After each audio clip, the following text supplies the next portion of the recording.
নমস্কার বন্ধুরা, গল্প পাঠের আসরে আমার আজকের গল্প রবিবাসরীয় আনন্দবাজারের অনির্বাণ জানার ধৃতিমানের পুজোর বাজার।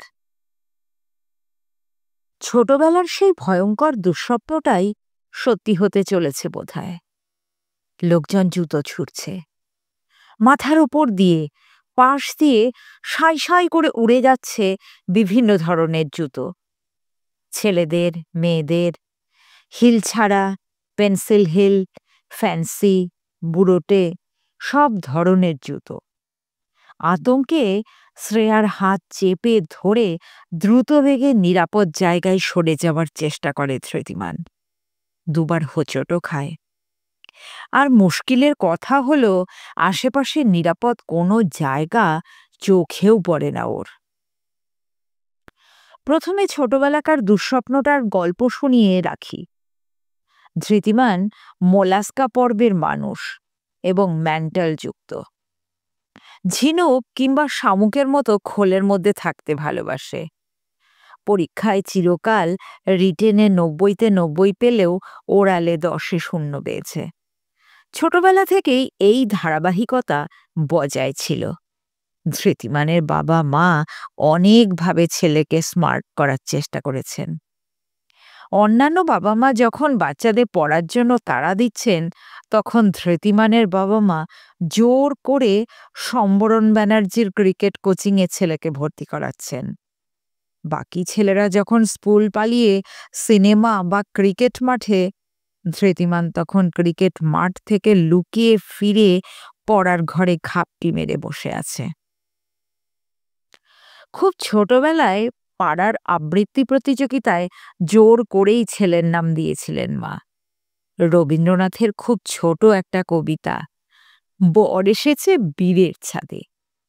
ধৃতিমান গুটগুট করে স্টেজে উঠেছিল, শেখানো আদব কায়দা অনুযায়ী নমস্কারও করেছিল। তারপর বর এসেছে বলা পর্যন্ত তেমন সমস্যা হয়নি, গোল বাঁধল তারপরই। বর এসেছে বলার পরই ছোট্ট ধৃতিমান সামনের দিকে তাকিয়ে প্রচুর লোক বসে আছে দেখে, এবং সবাই ড্যাপ ড্যাপ করে ওর দিকে তাকিয়ে আছে। যে কবিতাটা ওর মধ্য থেকে মাথা তুলে সবে পৃথিবীর আলো দেখছিল, তা আবার উল্টো বাগে দৌড়ে ওর ভেতরেই সেধিয়ে যায়। বর এসেছে এই তথ্যটুকু দেওয়ার পর ওর আর কিচ্ছু মনে আসে না। সে বোবার মতো ফ্যালফেলে দৃষ্টিতে দর্শকের দিকে তাকিয়ে মনে করার চেষ্টা করছিল ওকে কেন স্টেজে তোলা হয়েছে। উদ্যোক্তারা ধরে টরে ওকে স্টেজ থেকে নামায়। পরে বাবা মজা করে মাকে বলেছিলেন যে বর আসার পর যা কিছু করণীয় তা তো কন্যাপক্ষের, সেখানে ধৃতিমানের করার কিছুই নেই। মা রেগেই বলেছিলেন দর্শক আসন থেকে লোকজন পচা ডিম আর জুতো ছুঁড়ে যে মারেনি, এটাই নাকি যথেষ্ট। এরপর থেকে ধৃতিমান প্রায়ই স্বপ্ন দেখত যে স্টেজে ও উঠে কিছু করছে আর দর্শকরা ক্ষেপে গিয়ে ওর দিকে জুতো ছুঁড়ছে। ক্ষেপে গিয়ে নিক্ষেপ করা জুতোর রাশি এক একটি ক্ষেপণাস্ত্রের মতোই চারদিক দিয়ে কান ঘেঁষে উড়ে যাচ্ছে। স্কুল পালানো ছেলেপুলে কেমন হয় আমরা জানি, কিন্তু ধৃতিমান মাঠ পালানো ছেলে। এমন ছেলে হওয়ার কিছু অ্যাডভান্টেজ আছে। যেহেতু বাইরের দুনিয়ায় ধৃতিমান কোনোদিনই অতটা স্বচ্ছন্দ বোধ করেনি, ওর ওর যাবতীয় স্বাচ্ছন্দ্য খুঁজে পেয়েছিল ঘরের কোণে, পড়ার বইয়ে, লেখাপড়ার রাজ্যে। ভীষণ ভালো রেজাল্ট করে ইঞ্জিনিয়ারিং পাশ করেছে এবং ক্যাম্পাসিংয়ে বেশ ঈর্ষণীয় ধরনের চাকরি জুটিয়ে নিতেও ওর অসুবিধে হয়নি। ওর চাকরিতে এই খুব ভালো ধরনের রেজাল্টের সুবিধে ছিল। কাজের বেশিটাই ছিল টেবিল ওয়ার্ক, আর পোস্টিং পেয়েছিল কলকাতাতেই। এমন ছেলে যে একটি চাকরি পেলে যা হয়, সব বাবা মাই একটি লাল টুকটুকে ঘর আলো করা পুত্রবধূর সন্ধানে নেমে পড়েন। ধৃতিমানের ক্ষেত্রেও এই অলিখিত নিয়মের ব্যতিক্রম হল না। চাকরির বছর ঘুরতে না ঘুরতেই বাবা মা সমস্ত বড় খবরের কাগজ, ম্যাট্রিমোনিয়াল সাইটে পাত্রী চেয়ে বিজ্ঞাপন দিয়েছিলেন। বঙ্গদেশের সুলক্ষণা পাত্রীর অভাব নেই, অন্তত ধৃতিমানের মতো ছেলেদের জন্য তো নয়। সুতরাং ডাক বিভাগের রোজগার আর বাড়িতে চিঠির জঞ্জাল দুই বাড়ল। অনলাইন প্রোফাইলের রিকোয়েস্টে বক্সগুলো উপচে পড়তে লাগলো অল্প কদিনের মধ্যেই। পাশের বাড়ির শ্রেয়ার বাবা এবং ধৃতিমানের বাবা ঘনিষ্ঠ বন্ধু, দুজন পরস্পরের কুকর্মের গোপন সাক্ষী। দুজনেরই ডায়াবেটিস আছে এবং সেই কারণে মর্নিং ওয়াকে বেরিয়ে একসঙ্গে লুকিয়ে মিষ্টি খান। এরকম একটা গোপন মিটিংয়ের কথায় কথায় জানা যায় শ্রেয়া পাত্রীচাইয়ের সমস্ত ক্রাইটেরিয়া ফুলফিল করেছে। আরও জানা যায় পাত্রপাত্রী পরস্পরকে ভালো করেই চেনে। এমনিতে প্রতিবেশী হিসেবে মুখ চেনা ছিল, পরে মুখোমুখি আলাপটা ঘটে যায় অঙ্কের সূত্রে। মানে ধৃতিমানের চেয়ে কয়েক ক্লাস নিচে পড়া শ্রেয়া অঙ্কটাকে কিছুতেই সুবিধে করে উঠতে পারত না। বেশ খারাপ ছিল এই বিষয়টায়। ওর সুনিশ্চিত ধারণা ছিল আতঙ্ক কথাটার ব্যুৎপত্তি অঙ্ক থেকেই। অতি প্লাস অঙ্ক ইজ ইকুয়াল টু ট্রু আতঙ্ক। অঙ্ক ম্যানেজ করার সহজ সমাধান পাশের বাড়িতেই খুঁজে পাওয়া গিয়েছিল। ক্লাস 10 পর্যন্ত অঙ্ক আটকে গেলে শ্রেয়া পাশের বাড়ির গাবলুদার কাছে আসত। গাবলু যে ধৃতিমানেরই ডাক নাম, এটা বোঝার জন্য আশা করি পাঠক পাঠিকাদের ফেলুমিত্তির বা মিতিন মাসি হওয়ার প্রয়োজন নেই।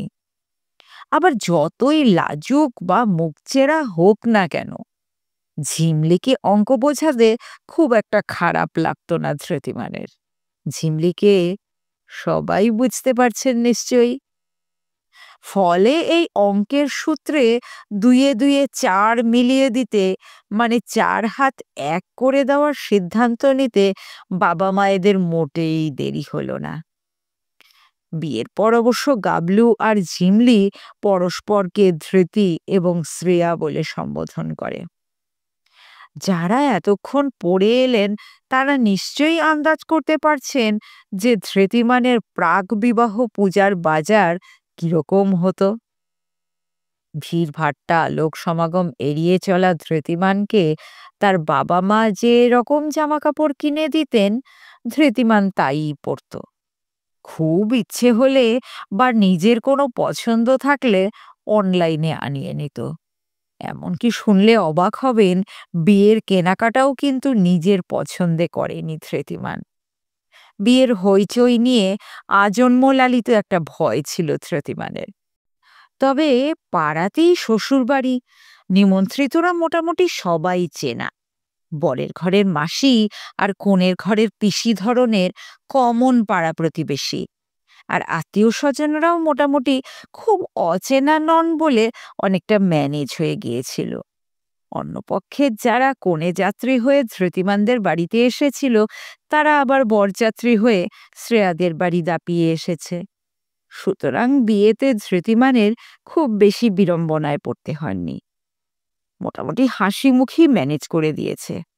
কিন্তু সমস্যা অপেক্ষা করছিল অন্য জায়গায়।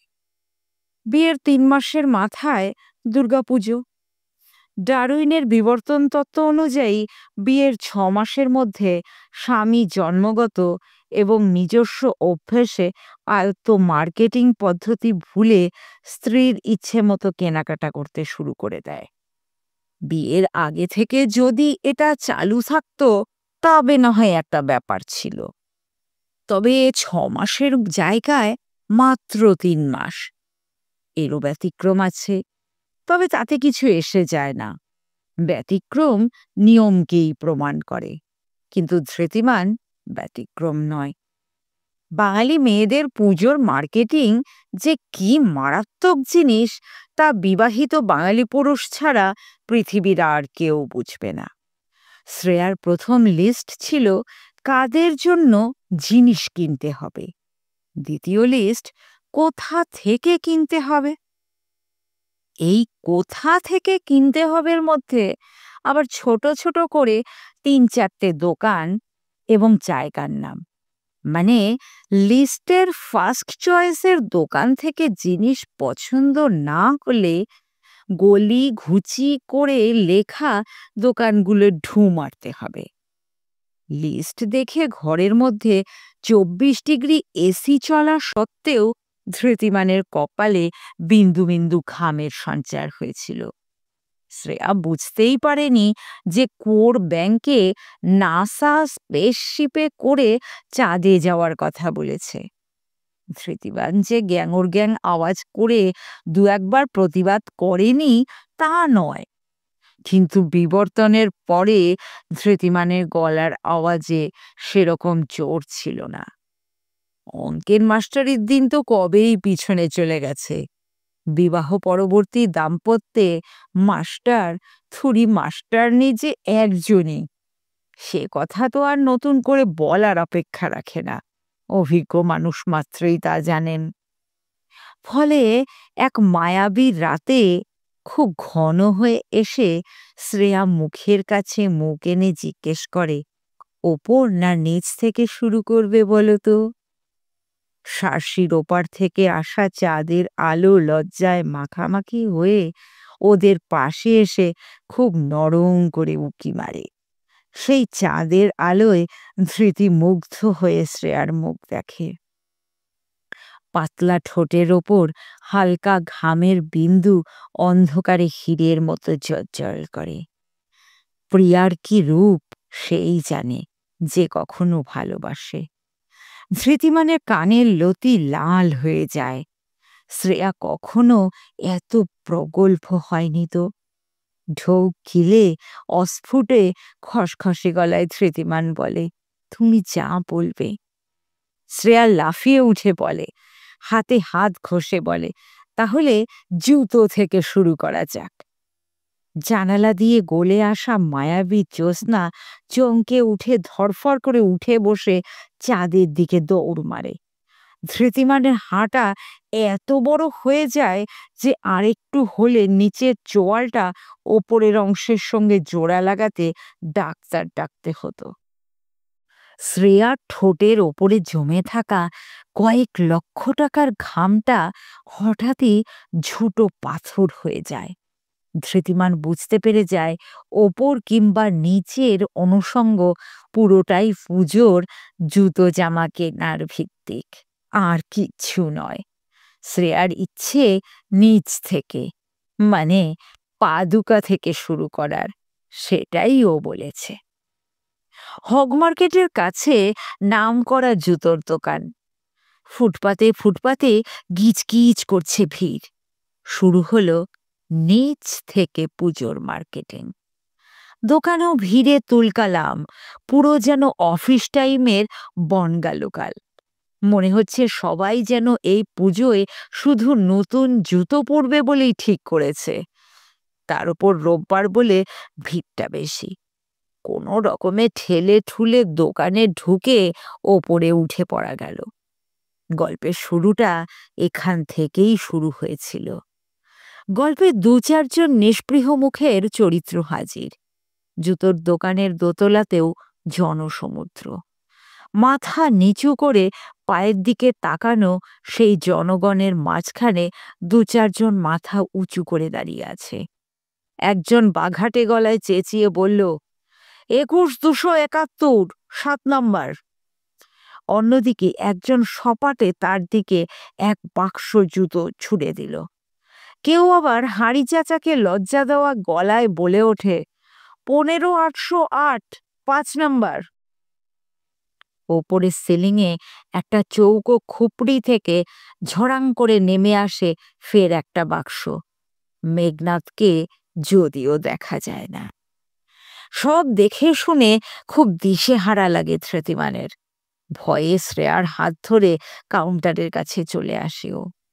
এরকম অদ্ভুত সংখ্যা ও শব্দের উত্তরে বিভিন্ন সাইজের জুতোর ওড়াউড়ি চলতেই থাকে।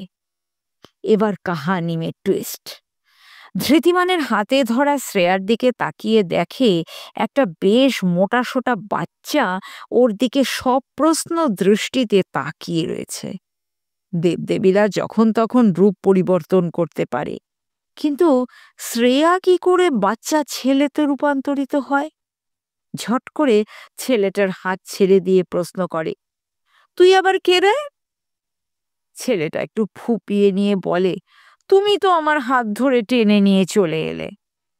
ধৃতিমান শুনেছে ছেলে ধরারা জনগণের হাতে ধরা পড়ে গেলে খুব মারধর খায়। তার উপর এখানে জুতোর পাহাড়, জুতো পেটা করার জন্য অন্তত জুতোর অভাব হবে না। আর ঝুঁকি নিয়ে লাভ নেই। ছেলেটাকে দেখিয়ে কাউন্টারের ভদ্রলোককে ধৃতিমান সাত তাড়াতাড়ি জানায় যে বাচ্চাটা হারিয়ে গেছে। এরকম পরিস্থিতিতে বোধহয় ভদ্রলোককে প্রায়ই পড়তে হচ্ছে। একটা পাবলিক অ্যাড্রেস সিস্টেম রাখা উচিত এদের। অমুক জায়গা থেকে আগত তমুকের বাড়ির লোক যেখানেই থাকুন আমাদের মঞ্চের সামনে চলে আসুন, আপনার জন্য তমুক অপেক্ষা করছে। এরকম একটা ঘোষণা করে দিলেই তো ঝামেলা মিটে যেত। কাউন্টারের ভদ্রলোক অখণ্ড মনোযোগ দিয়ে টাকা গুনছিলেন। টাকার দিকে তাকিয়েই প্রশ্ন করেন, খোকা, তোমার নাম কি গো? খোকা বুড়ো আঙুল চুষতে চুষতে উত্তর দেয়, গুবলু। তা গুবলু, তোমার বাবা কোথায়? ডান হাতের বুড়ো আঙুল মুখে পড়া অবস্থাতেই গুবলু বাঁ হাত তুলে ধৃতিমানকে দেখায়। বিস্ফোরা কখনো সুস্থ স্বাভাবিক অঙ্গ পছন্দ করে না। সে আত্মপ্রকাশের জন্য গোদকেই বেছে নেয়। একথা ফের প্রমাণিত হলো। এর মধ্যেই পেছনে শ্রেয়া এসে দাঁড়িয়েছে। ধৃতিমান অসহায় হয়ে বলে ওঠে, আমি মোটেও ছেলেটাকে চিনি না। শ্রেয়া খুব আস্তে অথচ কেটে কেটে পরিষ্কার বাংলাতে বলে ওঠে, ২-৩ মাসে একটা মানুষকে কতটুকুই বা চেনা যায়? তার ভ্রুতে, চোখে, কণ্ঠস্বরে উপচে পড়ছে গভীর সন্দেহ। লে হালুয়া। পারলে ওখানেই ধৃতিমান ডিএনএ টেস্ট করাতে রাজি। কাউন্টারের লোকটা এবার টাকা থেকে মুখ তুলে তাকায়। মুখে চোর ধরে ফেলার হাসি। মনে হয় প্রতিদিন বেশ কয়েকটা জুতো চোর ধরা পড়ে ওখানে। তিনি উদার গলায় সদুপদেশ দেন, ছেলেটার মনে হয় খিদে পেয়েছে, যান কিছু খাইয়ে আনুন। আর এরকম করবেন না, বাচ্চাদের মনে চাপ পড়ে। গুবলু ততক্ষণে বাঁ হাত মুখে পুরে ডান হাতে ধৃতিমানের আঙুল জড়িয়ে ধরে। শ্রেয়ার ভুরুতে অনেকগুলো ঢেউ। সে গটগট করে বাইরের দিকে হাঁটা দেয়। ধৃতিমানও পিছন পিছন হাঁটে। ওর হাত ধরে গুবলুও পথে নেমে আসে। হগ মার্কেটের সামনের রাস্তায় গাড়ি ঘোড়ার দাপটে ঠিক করে চলাই দেয়। তার উপর শ্রেয়া পুরো রোনাল্ডোর স্টাইলে সবাইকে কাটিয়ে কাটিয়ে এগিয়ে যাচ্ছে। ধৃতিমান গুবলুকে নিয়ে যতটা পারে ততটা বেগে তাড়া করছে। শ্রেয়া প্রায় ৩-৪ কিলোমিটার দূরের একটা রেস্তোরাঁর সামনে দাঁড়ায়। বেশ উঁচু দরের রেস্তোরাঁ, তাই সই। ভর্তুকি দিয়ে যদি বিপদ থেকে উদ্ধার পাওয়া যায় তাই সই। কোণের দিকের একটা টেবিল পাওয়া যায়। ধৃতিমান বসতেই গুবলু পাশে বসে পড়ে। মুখোমুখি শ্রেয়া। এখনো ঠিক লাঞ্চ করার সময় হয়নি। এই রেস্তোরাঁ বিরিয়ানির জন্য বিখ্যাত, সেটাই বলে শ্রেয়াকে। শ্রেয়া গম্ভীর মুখে জানায় যে ও শুধু জল খাবে। রেস্তোরাঁয় ঢুকে শুধু জল খেলে মালিকের অকল্যাণ হয়। আর শ্রেয়া শুধু জল খেলে কোন মুখেই বা ধৃতিমান বিরিয়ানির অর্ডার দেয়? গুবলু খুব খুঁটিয়ে মেনু কার্ড পড়ছিল। ও একটা আইটেমে আঙুল দিয়ে বলে, এটা খাবো আমি, সান্নাচ্ছি বলে খাবারটার নাম পিতৃদেবের জন্মে শোনেনি ধৃতিমান। ওয়েটারও খুব বিনয়ের সঙ্গে জানায় এই ডিশ এখন আর তৈরি হয় না। আসলে রেস্তোরাঁর মালিকের এক বন্ধু কোরিয়ান। ওটা একটা কোরিয়ান ডিশ, অক্টোপাসের সুর দিয়ে তৈরি হয়। গুগলু নির্বিকারভাবে বলে, তাহলে আমি বিরিয়ানি খাবো। গুবলু এক প্লেট বিরিয়ানির 10 ভাগের 1 ভাগ খেয়ে বলে ওর পেট ভরে গেছে। এমন বিচিত্র পরিবার এর আগে রেস্তোরাঁয় আসেনি। এই প্রথম ওরা 2 গ্লাস জল আর 1 প্লেট বিরিয়ানির অর্ডার পেল। ধৃতিমান গুবলুর হাত ধরে রেস্তোরাঁ থেকে বেরিয়ে আসে। খুব কান্না পাচ্ছিল ওর। বুঝতে পারে বাবা হওয়া খুব কঠিন কাজ। প্রথমে জুতোর দোকানে ফিরে যাবে। ওখানে গুবলুর খোঁজে কেউ না এলে লোকাল থানায় যেতে হবে। নাজায়েজ সন্তান বড় ভয়ঙ্কর জিনিস।